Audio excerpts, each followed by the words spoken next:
we can ask them. We can answer those questions. But yeah, looks like we are live. I'm just going to double check on LinkedIn and start saying hi to our audience and let them know that if they're joining us, please tell us what kind of a clinician you are, where you're joining us from, and if you've already got questions for Dr. Hussein or myself, then go ahead and put them in the comments. And yeah, there's generally not as many people who manage to make it at 11:30 or quarter to Mm, 12 on a weekday, but we often get about 5 or 6 people joining us live, and they put in their questions in the comments. A lot more people actually watch it back in recording on um, on LinkedIn at least, and then a lot more people on Spotify, and Apple Podcasts is taking off, so mm. it's doing really well. I know somebody's already asked if they can watch this back in the recording, and I've shared the link. So yeah, thanks again for joining us, everybody. And if you're just tuning in, let us know where you're joining us from, what kind of a clinician you are, and yeah, we're going to be talking about private healthcare practice in the UK today, and really interested and really excited to kind of dig into this whole journey with Dr. Suhail. I can see we are live. A few people will soon start trickling in, but I think we can probably get started. Right. So, welcome back to episode 25 of the Clinician Founder Podcast. I think it might be 26. I'm not sure. If it is, then welcome back to episode 26 of the Clinician Founder Podcast, where we explore how clinicians are building expert led, mission driven ventures that are reshaping healthcare from the inside out. I'm your host, Dr. Shubhendu Kulshreshtha, an executive coach and an emergency physician, helping clinicians become founders so that they can make medicine their side hustle. Today's guest is Dr. Suhail Hussain, an award winning GP serving Greater London and Hertfordshire, who's rebuilt the family doctor model for modern life. Same day access, home visits, office visits, proactive family care, corporate medicals, and frictionless follow up. In this conversation, we'll unpack offer design and what patients instantly understand and value, positioning and pricing for a relationship led GP practice, winning ideal clients, operations that scale, metrics that matter, and a lot more. Oh, and if you haven't already, follow the Clinician Founder podcast on Spotify, Apple Music, Amazon Music, YouTube, or wherever you like to listen to your podcast. Hit subscribe so you don't miss a moment. Let's get into it. Thanks so much for joining me today, Dr. Hussein. How are you? Thank you very much. I'm really happy to be here. They're really great. Yeah, thanks for joining me. I love bringing on amazing, fantastic clinician founders, and this is actually the first time we're meeting. So it's really exciting how LinkedIn keeps opening up the network and connecting me with such amazing people. And when you told me your journey, your story, and your website, which we'll kind of talk about as well, it really comes across that you're doing something unique, and I can only imagine how challenging that must have been. I think to start us off, could you give our listeners a brief overview of what your career has kind of looked like and how you've ended up where you are now? Sure. So I am based in Hertfordshire, which is a county just north of London, about 20 miles north of London, myself personally. And I've always lived here since, well, actually, I was born in India. I was only 6 weeks old when I came to this country, so I don't remember that. My father was a GP, we'll maybe come on to that later, but he came to this country as many people from the Indian subcontinent did to train. He had no intention of staying here, he had no intention of making a life here, and he literally came with £3 in his pocket. I believe there was a Radio 4 program about £3 in my pocket. So he fits that stereotype perfectly. And as often happens, he ended up staying. He trained as a pediatrician, but ended up becoming a GP.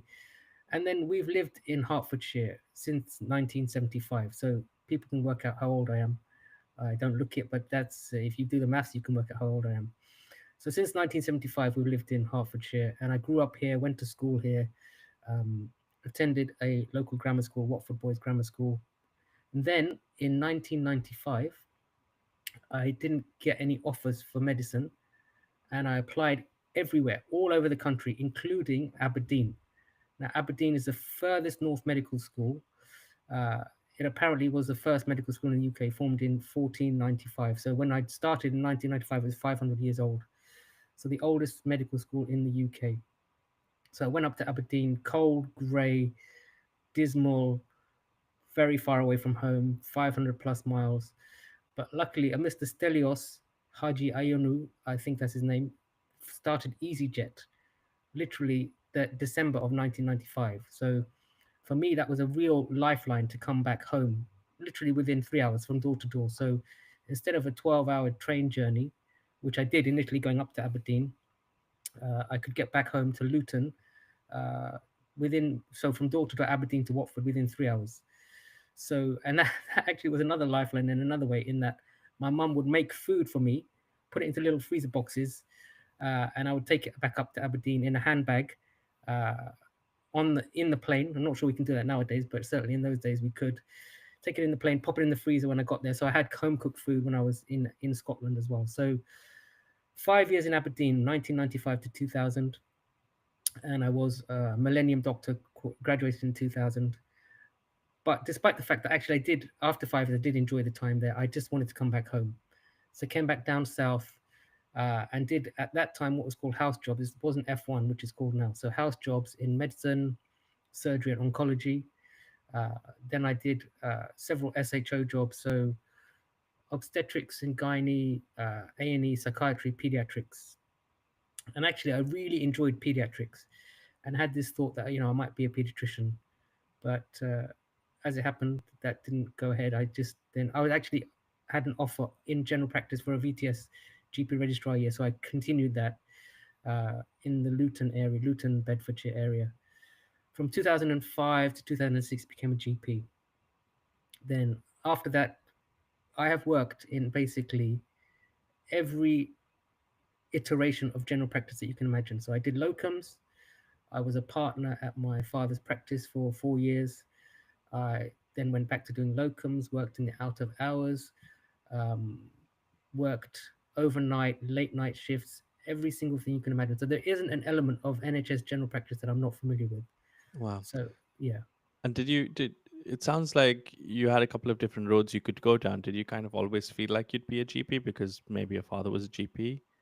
So this was a conversation I had with my father in 2005, which was, I think I finished my Peds job 2005. No, 2004. Sorry, so 4 5 was going to be my GP registrar year, and I said, look, I want to do pediatrics. And my dad said, listen, you're going to go back into hospital, spend another 4 or 5 years as a SHO slash registrar. Whereas if you spend a year doing general practice, you'll then be qualified. You'll be a fully fledged GP. Why don't you do that and see? So I already had the offer for the GP registrar year, Hmm. and when I started it, I don't know if my trainer's still working. It was a doctor called Dr. Simon Hughes, a great, fantastic GP, really, really good general practitioner. It was sort of a semi-rural practice, so we really looked after people.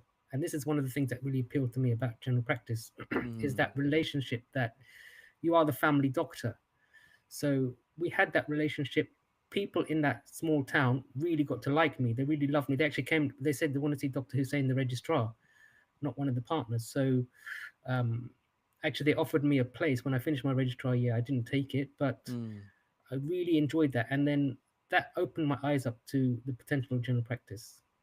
Wow. It really is a special environment. I mean, especially coming from India for me, I can clearly tell that GP practice is the backbone of the NHS. And I constantly hear how the NHS isn't the way it used to be, and GP practices aren't the way they used to be. And even today, I mean, in the last 6 years that I've been in the UK, I can see the change that's taken place in primary care and the access that people have to primary care, Mm, and kind of the burnout and the moral injury it causes on the clinicians that are practicing there, because they're trying their mm, best, they're trying their hardest, and yet there's a system level challenge that they're constantly facing, firefighting day after day.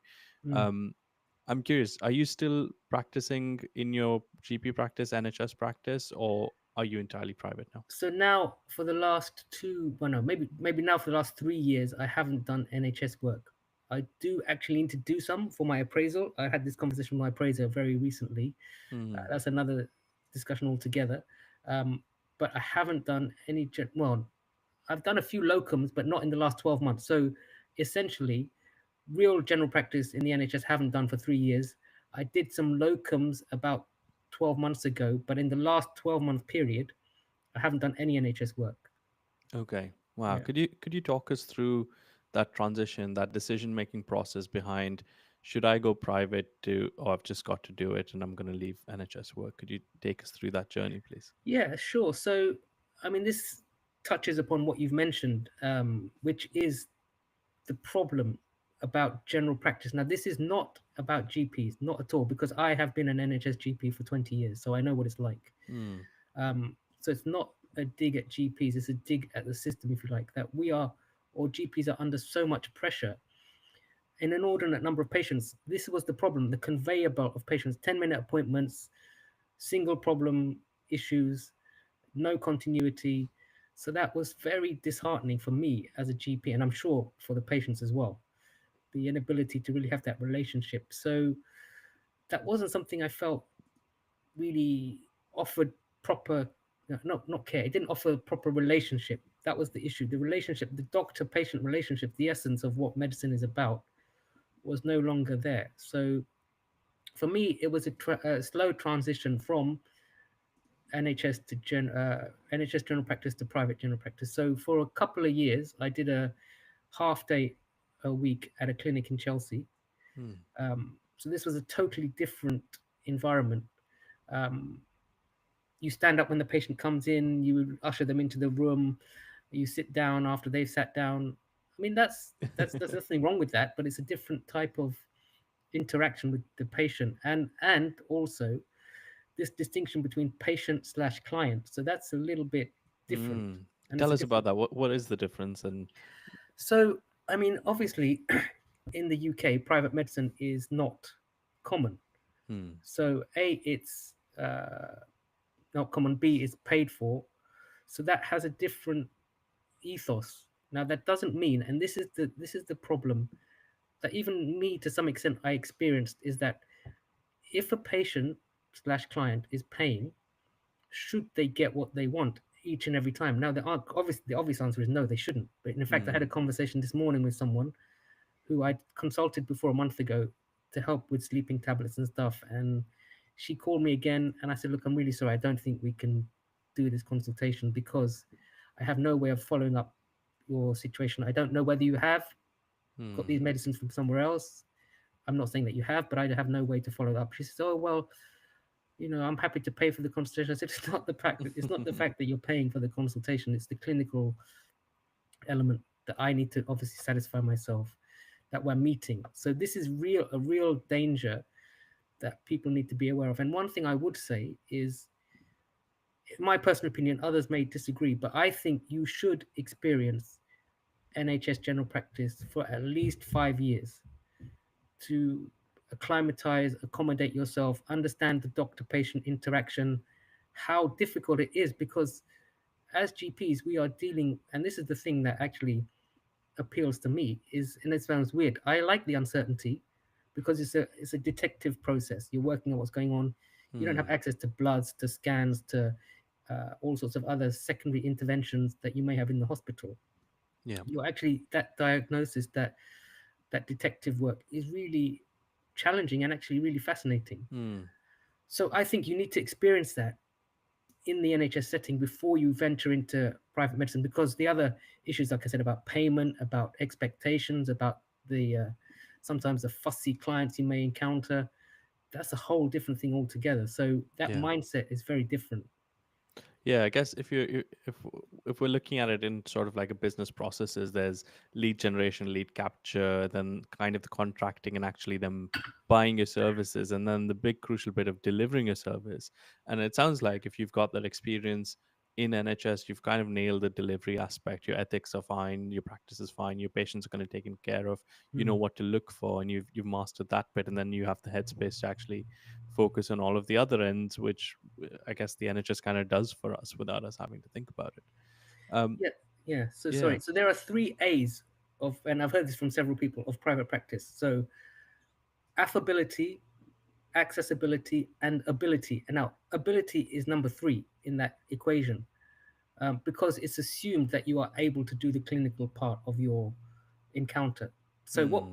private patients really value is that you are an affable person, that you are easy to get on with, that you are nice, because that environment is something that you expect the doctor to be kind, polite, a little bit over the top, if you like, Yeah. in their how they greet you, how they welcome you into the room, but also accessibility. So that's the second key. The second A is Hmm. how easily accessible are you to the client, and then the ability. Obviously, the ability should be there. So that's why I think it's really important to have that NHS experience. Yeah. How do you translate that into private practice, and especially the kind of setup where you've got, where you actually go to them and you provide service where they're at? How do you translate that across? So to me, that is the ultimate in healthcare, in my opinion. Even if you're going to a really nice private clinic, Harley Street, Marylebone, Mayfair, it's still a clinic. It's still a clinical environment. It's nice. It's a nice setting. There's beautiful furniture. There's a nice receptionist who greets you.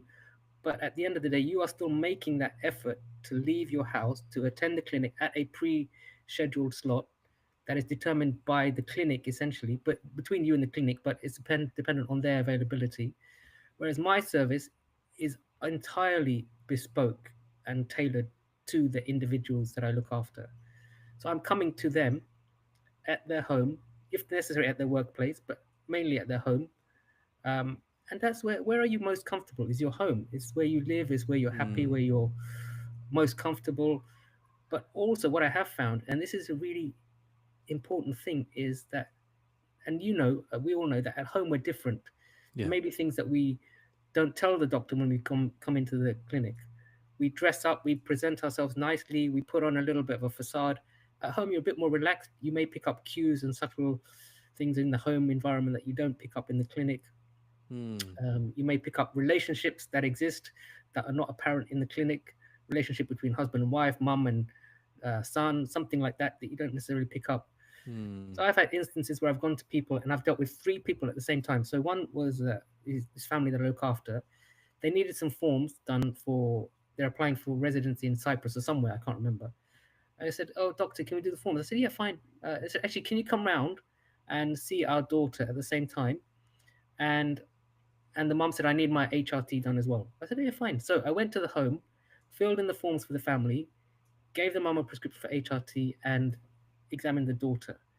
Now, imagine the convenience of that, the Yeah. ultimate luxury that the doctor is A, coming to you and seeing three of your family members, Hmm.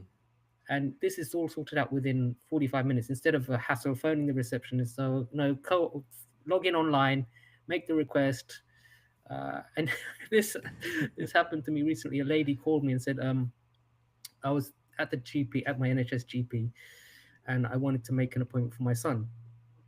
And the receptionist said, "No, we'll go back online and book." She said, "I'm here in the surgery, and you're asking me to go back home and book in online." So all of Yeah. that hassle, that unnecessary bureaucracy, unnecessary burden.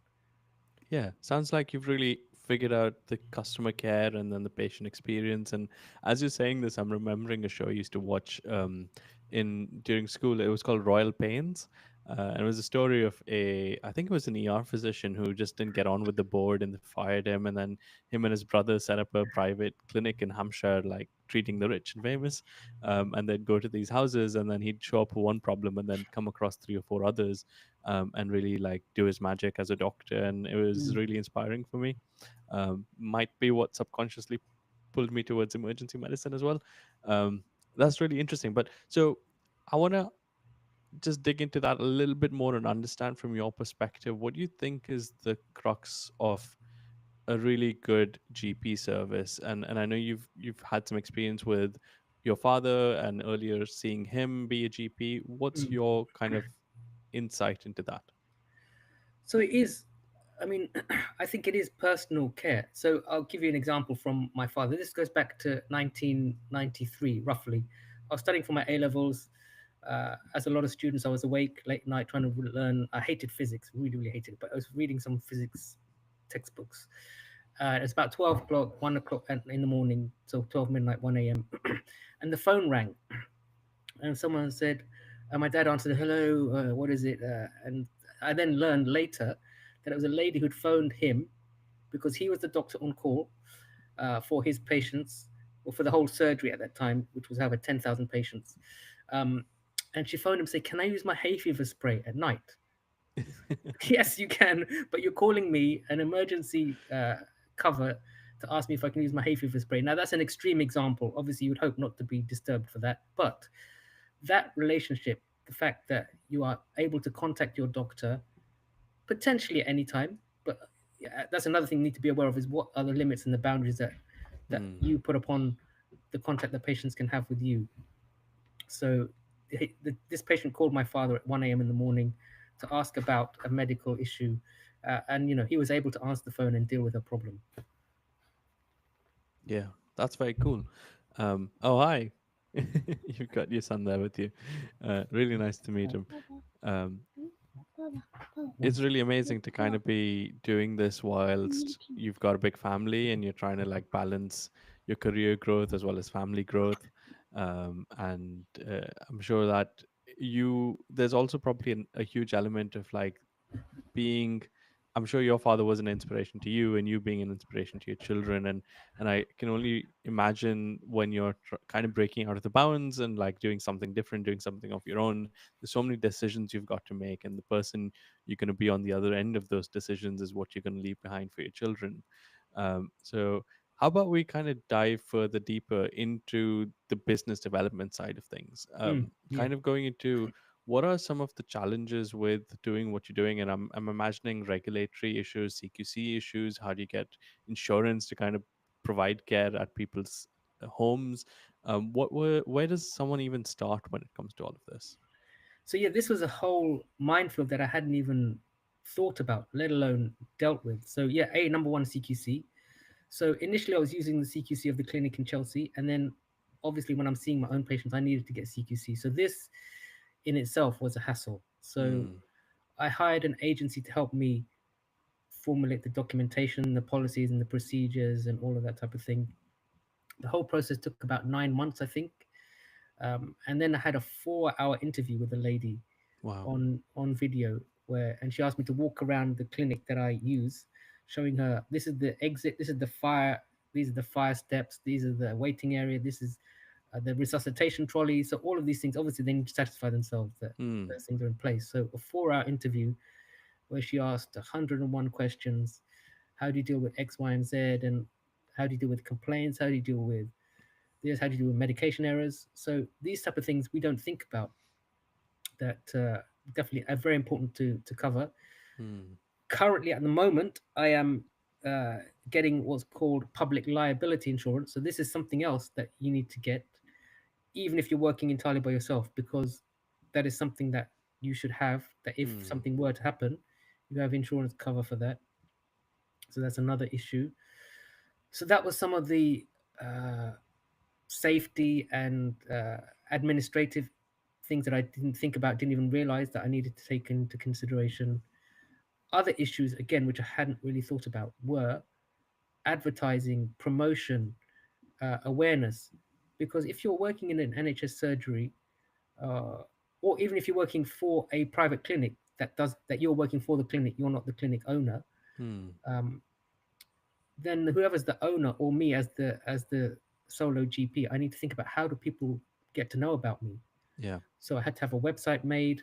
I had to have marketing done. So initially that Hmm. was very heavy on Google Ads. Okay. Um, Now that worked well, and now I'm just focusing on SEO. So these are things that again Yeah. we never thought about. What is SEO? A search engine optimization. What does that mean? What do you need to do about it? So you have to hire people to do that. You can't do that yourself.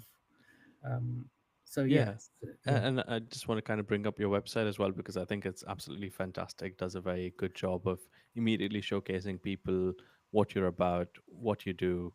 You've got a little video in here which kind of showcases people, and just like gives them an opportunity to recognize your credibility, your services, and your options. And I can imagine as a doctor, we don't even have to think about. We don't think about like what is it that we need to tell people. What are people searching for? What words do they use?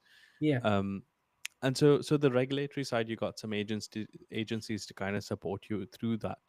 And then the next thing you kind of did was to start advertising, and you mentioned Google ad spend initially.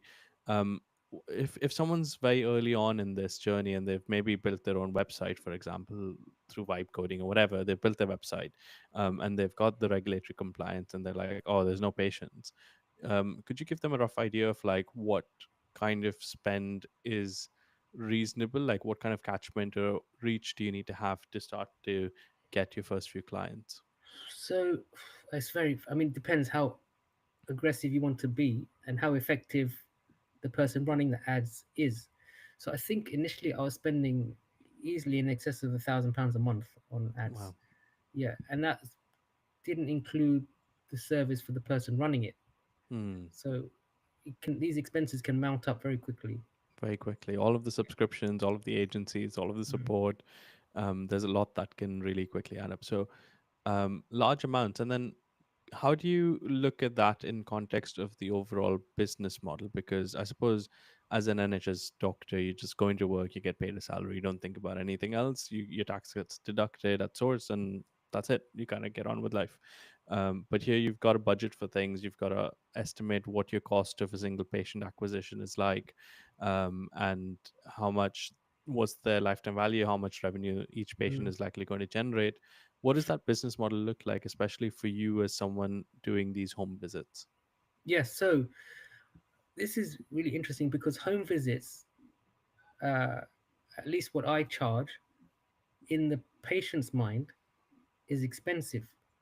But what they don't see is the travel to them, the time with them, and the travel back. Hmm. They're saying, okay, well, you spent half an hour, 45 minutes with us, but okay, I spent half an hour coming to you, and I'm spending half an hour going back. So that's an hour 45. So 2 hours.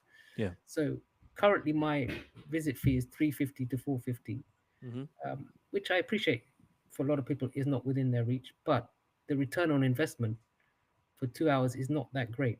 Hmm. So these are kind of things that one needs to think about. And then how, from a business perspective, can I rejig the model? So currently, my main service is pay as you go, ad hoc visits. Hmm. I do telephone and video consultations as well, obviously, if the clinical Yeah. need is appropriate, but primarily home visits. So I'm looking to transition that from ad hoc to membership. So I think this is something from a business perspective that Yeah. owner needs to think about, definitely. That's very interesting. Can we talk a little bit more about the pricing side of things? Because it's a tricky one. I think as doctors, we want to make our service accessible to everybody. And then there's costs associated with the service, both of our time, expertise, indemnity insurance, risk, and literal use of goods to get to our patients and to deliver the service for our patients as well. But then the pricing also plays a lot into the kind of people you end up serving and Yeah. um, how they perceive you. And was there a moment where you had a minimum pricing that you really needed to make this feasible and workable, but people were initially maybe saying no, that's too expensive? And how did that change for you? When did that kind of go over and people started to realize actually it's worth it? Or was it just a matter of time or finding the right people? What was it for you? So this is something that I'm currently working on now because I think if if you're not always thinking as a business owner, how do I make this business successful for me? Because at the end of the day, we need to make it successful. So Hmm. my ideal, from a altruistic slash idealistic perspective, is that this sort of service would be available to everyone. Hmm. But at the moment, that is not feasible for me to manage because I can't provide the level of service, which is extremely high touch Yeah. and extremely personalized. I can't provide that service below a certain cost. Now, that, as you say, naturally changes the type of client that you can attract. Hmm. So, let's just say, for example, I'm transitioning to a membership service. I would think something along the lines of in the region of 20,000 a year for a family of four. Mm-hmm. Now, that obviously puts a lot of people out of the Yeah. picture immediately.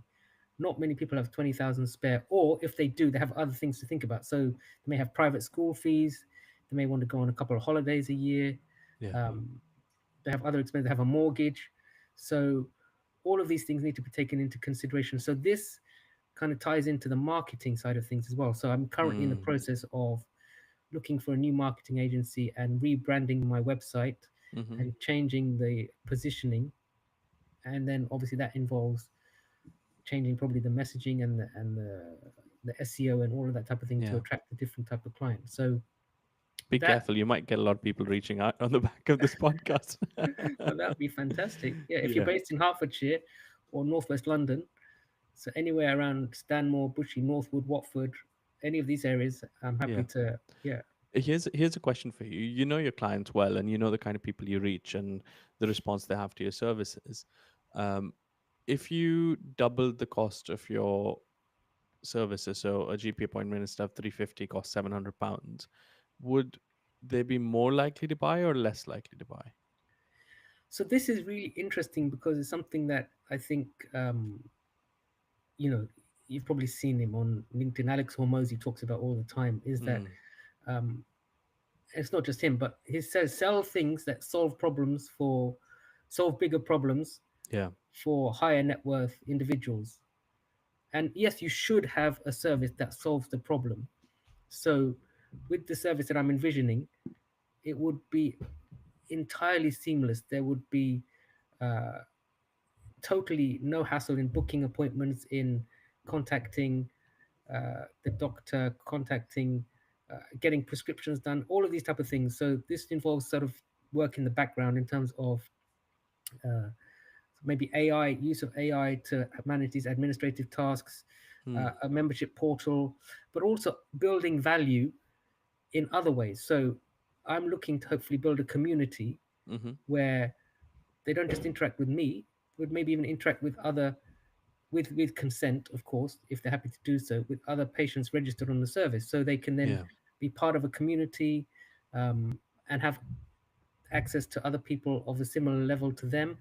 So that kind of thing provides value that is then it's not just a monetary value. It's not just Mm, okay, I'm having this transaction with the doctor, he's coming to see me and it's costing X. yeah. It's more of a service led, value based proposition. Yeah, it sounds like they start buying something different. I mean, initially people buy relief from pain or suffering or whatever it is, then they buy a specific good. Then they really start to buy convenience. And I think Yeah. ultimately they start to buy status to be Mm. like, oh, I'm associated with this person who's also the doctor for X, Y, and Z. Yes. Yeah. And that then also starts to become a reason why people buy. And it's really interesting how buying behavior changes based on how you're positioned in the pricing of your services and what you actually provide to them, even if you're actually providing the same medical knowledge and implementation of that knowledge. Yeah. Yeah. So, when it comes to the hardest bits of building your business, what has it been so far? And if you had any top tips for tackling that, what would it be? So this is something I need to actually. I'm giving this advice to others, but I probably need to take on some of it as well. Is don't be afraid to get help from others. I mean, we've heard this from many people. Don't be the smartest person in the room. Don't try and do everything yourself, because at the moment I'm stuck in the solopreneur Hmm. cycle.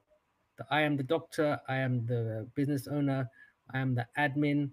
Actually, I've just hired a VA, so she's helping me with those sort of administrative tasks in terms of Mm-hmm. calls, emails, and stuff. So she's been working for the last month. So that has been a great um, help because uh, you got to sort of think of your business in like $10, $100, $1,000 tasks. What $10 and $100 tasks should you not be doing? Like answering the phone, like sending emails, and what that can allow you to free you up to focus on the $1,000 tasks. So yeah, that's the important thing. Don't be working all by yourself. Get help from other people who have been there, done there, or get help from advisors who can help you in other elements of the business that you may not be good at. Yeah, absolutely. And that shift on your perspective of time and where it's best used and what the value of that time really is such a difficult thing to understand until you actually get there. Like for me, it was when I went 50% clinically, and I'm still doing my clinical work, and then the time I spent doing non-clinical things, including this podcast and coaching my clients and all of that, exponentially starts increasing. Whereas my clinical time has still remained stagnant over the last few years because I still go in, do the same job, get paid the same amount. Whereas the value I create here tends to compound over time. And the videos I put out, the podcasts I put out, get me in touch with amazing people like you, and kind of persist longer than the time I spent on actually creating that piece of equity, Mm, or that asset, really. So it's a really interesting shift that takes place, and we often underestimate the value of creating that time and shifting our focus onto doing something different, and getting help, getting assistance, getting to that next step, mm. getting to that next level. So that's very, very cool. Thanks so much for sharing all of that. Is there any other last bits of advice or insights that you'd want to share with any of our listeners who are considering entering the world of private business ownership, really, when it comes to healthcare beyond just private practice? Yes, I think, and this is something that I'm doing as well now, is thinking about where is your income coming from. So I'm also looking to develop some corporate health packages. So that will be another stream, a revenue stream. So that's something to think about. And then equally, I think something important is think about, uh, if we're talking about the business side of things, is other elements unrelated to medicine. So, for example, can you invest in property? Can you invest in stocks and shares? Um, are there some other things that you can do unrelated to medicine? Because Hmm. everyone says don't put all your eggs in one basket, but generally doctors do. We Yeah. spend 30 years, well, more than that, 40 years of our life working in a profession which is a very noble profession, and there are very few professions as noble and as esteemed as this, in my opinion. But we don't really focus on other ways to make money, other ways to get revenue. Yeah. So I think that's really important to think about. So as yourself, you're doing these podcasts, your coaching, really, really important to think about those kind of things. And then maybe for some people that might be, they say, okay, you know what, I really enjoy X, Y, and Z, and it's really fulfilling me more than medicine. Hmm. Um, so we shouldn't always just be stuck and say, okay, I've become a doctor and I'm going to stay a doctor for the rest of my life. Yeah, yeah. We're so risk averse that, like, rather than try to juggle a couple of eggs and the risk of them falling and breaking, we put them all in one basket and we're like, that's it. That's all we're gonna do. We'll just look after this really carefully. Whereas, that's the limitation as well when it comes to being successful at anything outside. And we were talking about this earlier. I mean, in 2025, getting information and the how to behind doing something is not difficult at all. I mean, ChatGPT can spit out an entire business Mm, plan and like a 5-year plan for you. And if you just follow it, you'd probably be okay. But it's actually getting to the doing bit, which is quite tricky. I think it might be a good time for me to also just tell people about an upcoming event that Clinician is holding. So I work with them as well, where giving clinicians a tour of a full service general anesthetic facility up in Yorkshire. So it's free for GMC registered doctors to attend. And it gives you behind the scenes. We've got a couple of talks on some of the best topics around um, starting your private service. And if you're looking to start a private facility as a business, then this is a really good event for you to attend. Hosted by Mr. Malapakola, who's a plastic surgeon. And yeah, it's on the 6th of September all day. So tickets are closing this Friday. So on the 29th is the last day for you to be able to register. And I think we only have a very few limited spaces left as well. mhm. If you'd like to join us, Dr. Hussain, please do. I think it's going to be a fun event, really eye opening, and some fantastic clinicians to share stories with and just exchange notes and be successful together. Is the idea behind it. Yeah, Cool. right. So I think with that, I'm gonna flip the script and give you the mic and let you ask me a few questions, whatever's on your mind. Yes, I'm fascinated to know what, um, because I know we discussed briefly before the show that you haven't been a doctor that long, 5, 6 years, I believe. So, what, and you came from India, Hmm. but what prompted you to think about diversifying your career? I know why people in the UK have done that because the strains and the struggles the NHS is under, Yeah. particularly as a GP. But what prompted you to do that? Yeah. So let me go back. So I suppose the first thing was that I never thought I'd actually be a doctor. I was really interested. I come from a family of engineers, and I thought that's what I'd end up doing. And I was initially always on this journey of being like, okay, what am I good at? What do I like doing? How do I do more of that? And I kind of always had this thing that I want to do something with my hands. I want to make an impact. I want to make a difference. And all roads eventually led to medicine. And I said, okay, fine, Mm, I'm not bad at it. Let me get into this. And you know how it is. You go into med school and you come out the other side just blinded, and that's the only thing you can see and you can do. And I did. So my foundation year, like internship, was in 2017 to 2018, which is when I thought I would be doing orthopedics and come into emergency medicine. I find my people, and I'm like, oh, that's such an important thing when it comes to your career, to really decide who are the people you fit in with, who are the people that you get along with, and how do you and choose them over the actual thing that you do, mm, because you'll get good at the thing, but the people will always be the people. And we know that every department has a culture, every industry has a culture. What's the culture that you fit into is kind of how I made my decision. And so yeah, anyways, I got my registration 2018, came to UK 2019. So yeah, been about 7 8 years roughly now. And in that duration, my perception of what the end goal is like actually to me probably hasn't changed a lot. Like, I still wanted to do something with my hands. I wanted to make an impact. I want to make a difference. um, but the way I saw my time for impact leverage mm, was very different from what this road of going down to becoming an A&E consultant was, right? In my mind, the more senior you became, the more skills you gained, the more leverage you had, and kind of the impact you were able to make on the other side. Whereas the way things are now, A&E consultants are still working long shifts.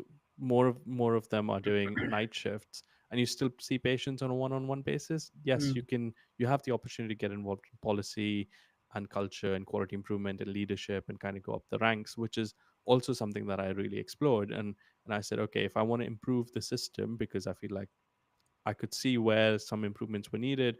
We all face some challenges, and that's how I ended up going down the route of quality improvement, getting trained in quality improvement methodologies, and becoming a QSIR practitioner, and all of those bits. And it really, for me, came down to the sticky point of people. You could throw all the information, you can do all the education, but eventually it's the people who run the show, it's the people who implement the change, it's people who adopt new practices and make things better. And it was that people element which I was really, really, really interested in solving. And the moment I realized that, and the moment I realized that aligns with who I am as a person, and what my strengths are, is the moment I dove into, becoming a coach. And for me, mm, that's when the leverage of like the effort to impact really kicked off. yeah. And after that, it was just a no-brainer. Like, I had just had to do it. This year, I thought I'd go to 70% clinical because I'm back in training. But I said, no, I'm going to stay 50% because that's Mm, the job that I really enjoy doing. That's where I'm making a big difference. So yeah, sorry, long-winded answer, but hopefully kind of paints a picture for where I am. okay. And if I may, one more. Mm. My kids play this game with me. Uh, would you rather? Oh And then they yeah. give you two options. Okay. So, would you rather? Maybe it's not fair.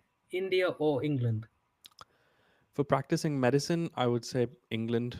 Mm, I think, to me, the doctor-patient relationship, especially when money is taken out of the equation, preserving that doctor patient relationship is nice. And mm, even though there is big and growing private practice, a lot of almost all of the clinicians come from the NHS, which is where you kind of learn the culture and the ethos and the ethics behind it. And I really appreciate that. And I think that's, we're constant, even though we may not be very idealistic, we're constantly striving for it. So yeah, okay, it'd be the great. NHS. Yeah. Yeah. So it's an interesting one. And yeah, I don't know which way things are heading. I think people ask me all the time, "Are you going to quit? Are you going to leave?" And for the moment, I love it. I mean, I get to do clinical work 2 days a week, and I mean, emergency medicine's kind of like out of hours GP work, where Mm, like you don't yeah. know what to expect, and you don't know what's going to show up, and when you're done with your shift, you're done with your shift, and I love it. So Mm, more, please, and as long as I can keep doing more of what I love and less of what I don't love as much, I'm happy with that. thank you. Yeah. Yeah. So I'm just going to check if anyone's got any questions for Dr. Hussein or myself. We can take them here. There's no questions in the comment section so far. I'm just going to do a quick check off. YouTube, because for the first time we're streaming live to YouTube as well today. So hopefully you might be able to see this on YouTube. And the idea, if anyone's interested, is that I reduce the amount of time I spend on this. So I mean, I already spend just about 90 minutes a week. Recording the podcast is about an hour, and then another half an hour is when I'm done editing and scheduling, posting on all of those bits. And hopefully, with streaming live to YouTube, I shave about another 10 minutes off of that process. So, constant improvement is the way to go. And Mm. that's why I'm doing this trial. But yeah, no questions so far. So, I'm going to move into our little outro section. But genuinely, thank you so much for being here today, Dr. Hussain. It's been fantastic, and thank you for being so candid with the conversation and sharing both the numbers behind your journey, where you're at, and the challenges you're facing, because I'm sure listeners will find that really, really useful. If anyone's looking to reach out to you, what's the best place they could ping you any questions or comments? Yeah, so my website is probably the initial best place, which is my name, www.drsuhailhussain.com. All right, fantastic. And if this sparked any ideas for our listeners, please follow or subscribe or share this episode with a colleague who you think would benefit. The next live episode is in a week from now, so next Tuesday, the 2nd of September, 11:45 a.m. Once again, we've got Dr. Declan Kelly, who's the founder and CEO of Olus Medical, the team behind the app in every doctor's pocket in the UK. And if you don't recognize them, they're the company who took over MicroGuide.